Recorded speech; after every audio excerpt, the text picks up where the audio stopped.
হাতিয়ারি নেতা সেলিম ভাই, সেলিম ভাই, সেলিম ভাই, সেলিম ভাই, সেলিম ভাই, সেলিম ভাই, সেলিম ভাই, সেলিম ভাই, সেলিম ভাই।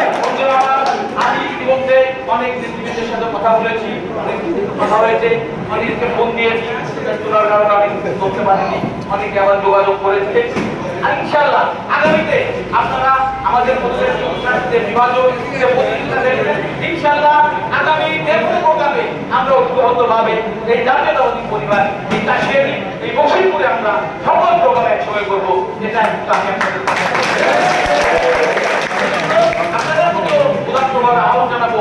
বিগত দিনে কে কি করেছে না করেছে সেটা ভুলে গিয়ে আগামীতে আমরা ঐক্যবদ্ধ হবে এই পরিবার জাতীয়তাবাদী পরিবার শহীদ রাষ্ট্রপতি জিয়াউর রহমানের আদর্শের শহীদ ইসলাম ঐক্যবদ্ধভাবে কাজ করবো এই হোক আজকে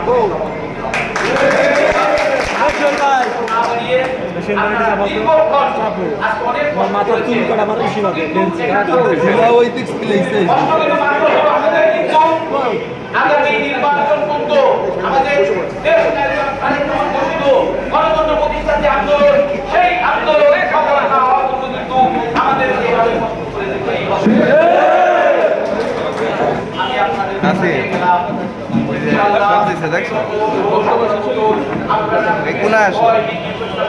যেভাবে কর্মীর পাশে ছিলেন, যেভাবে আমাদের প্রিয় নেত্রীর পাশে ছিলেন, যেভাবে আমাদের প্রিয় নেতার পাশে ছিলেন, ইনশাআল্লাহ আপনাদের প্রাণ বিরোধী হয়। আমিও তাদের প্রতিনিধি।